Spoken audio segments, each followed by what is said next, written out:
नमस्कार, जय माता दी, जय श्री राम। मैं सोनी भगत जी गाज़ियाबाद उत्तर प्रदेश से और आप देख रहे हैं गुरु माँ के टोटके। मेरे दोस्तों, जिसने अब तक मेरा चैनल सब्सक्राइब नहीं किया, मेरे चैनल को सब्सक्राइब कीजिए, बेल आइकन प्रेस कीजिए ताकि आने वाली वीडियो की जानकारी आपको प्राप्त हो सके। तो मेरे दोस्तों, मैं आज आपको बताऊंगी कि यदि आप अपने कुल देवता या कुल देवी होने के बावजूद कोई और देवता दान में लेते हैं या गोद लेते हैं तो आपको क्या करना चाहिए और क्या नहीं करना चाहिए, और किन परिस्थितियों में आपको कोई भी देवता दान में या गोद लेना चाहिए। मेरे दोस्तों, कई बार इंसान ऊपरी परेशानियों में घिरकर, आर्थिक तंगी से गुजरकर या किसी भी तरह का कलेश से होकर वह किसी भक्त तांत्रिक के पास जाता है और उससे अपनी समस्या का निवारण करता है, और तांत्रिक उसे कोई अन्य देवता जैसे बाबा वीर बुलाकी हो गए, कलवा पोन हो गए या किसी भी तरह के देवी देवता उसको दान में दिला देते हैं और उसे ये विश्वास दिला देते हैं कि इस देवता के कारण ही आपका उद्धार होगा और आपको अपनी परेशानियों से छुटकारा मिलेगा। तो सबसे पहले आपका ये समझना ज़रूरी है कि किन परिस्थितियों में आप कोई भी देवी या देवता गोद ले सकते हैं, दान ले सकते हैं, और किन परिस्थितियों में आप नहीं ले सकते या नहीं लेना चाहिए आपको।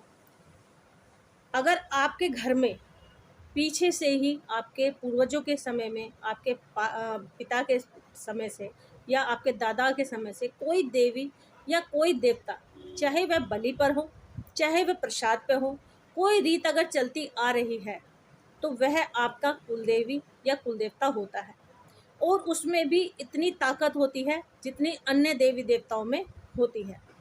ईश्वर सबको कोई ना कोई कुलदेवता या कुलदेवी देता है, लेकिन कई घरों में कोई कुलदेवता या कुलदेवी नहीं होता। अगर आपके घर में कोई भी कुलदेवी, कोई भी कुलदेवता की प्रथा नहीं है तो आप गोद ले सकते हैं किसी भी देवता को, किसी भी देवी को, और उसकी पूजा साधना अर्चना तरीके से कर सकते हैं। लेकिन यदि आपके घर में पहले से ही कोई देवता या देवी पूजते हैं तो आपको कोई दूसरा देवता लेने की आवश्यकता नहीं है, आप उन्हीं की सेवा कीजिए। कई बार क्या होता है कि हम लोग अपने कुल देवता या कुल देवी की पूजा साधना, उनके लिए कर्म कांड नहीं करते, जिन कारण उनकी ताकत कम हो जाती है या वह आपसे नाराज हो जाते हैं और आपकी मदद नहीं करते, और आपको लग जाता है कुल देवी या कुल देवता दोष, जिसके कारण ऊपरी समस्या का छुटकारा नहीं होता। यानी कि आपको किसी न किसी तरह की ऊपरी समस्या लगी रहेगी, घर में हारी बीमारी लगी रहेगी, कलेश लगा रहेगा, पितृदोष हो जाएगा और बात बेबात कलह का माहौल बन जाएगा।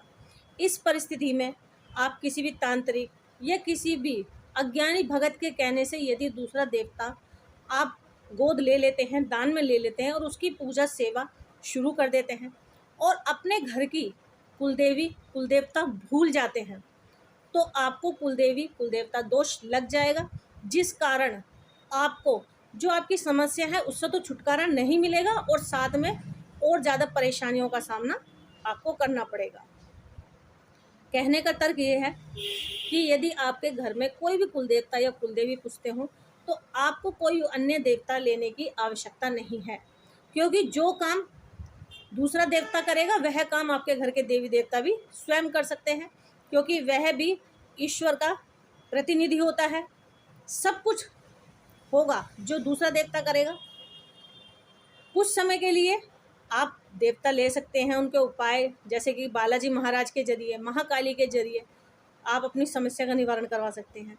लेकिन परमानेंट अगर आपसे कोई भगत या तांत्रिक कहे कि परमानेंट आपको पूजना है, यानी कि हमेशा के लिए पूजना है, हमेशा के लिए नियम कायदे करने हैं और अपने देवताओं को आप भूल जाते हैं, तो यकीन मानना आपको बचाने वाला कोई नहीं मिलेगा, क्योंकि जो हमारे घर के देवी देवता, हमारे कुलदेवी कुलदेवता में ताकत होती है वह ही दूसरे में होती है।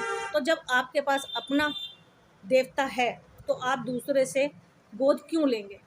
जिनके घर में कोई भी कुलदेवी या कुलदेवता नहीं है वही लोग कोई भी देवता ले सकते हैं, उनकी पूजा आराधना साधना, उनके लिए कर्मकांड कर सकते हैं। हमारे यहाँ श्री बालाजी महाराज, महाकाली और पीर बाबा का दरबार लगाया जाता है। किसी भी तरह की ऊपरी समस्या के समाधान के लिए आप दरबार में आइए। दरबार रोज़ सुबह 10 बजे से शाम 5 बजे तक लगाया जाता है। हमारे यहाँ ऑनलाइन काम की सुविधा नहीं है और आप भी ऑनलाइन के चक्कर में बिल्कुल ना पड़ें। ऑनलाइन धोखाधड़ी होती है।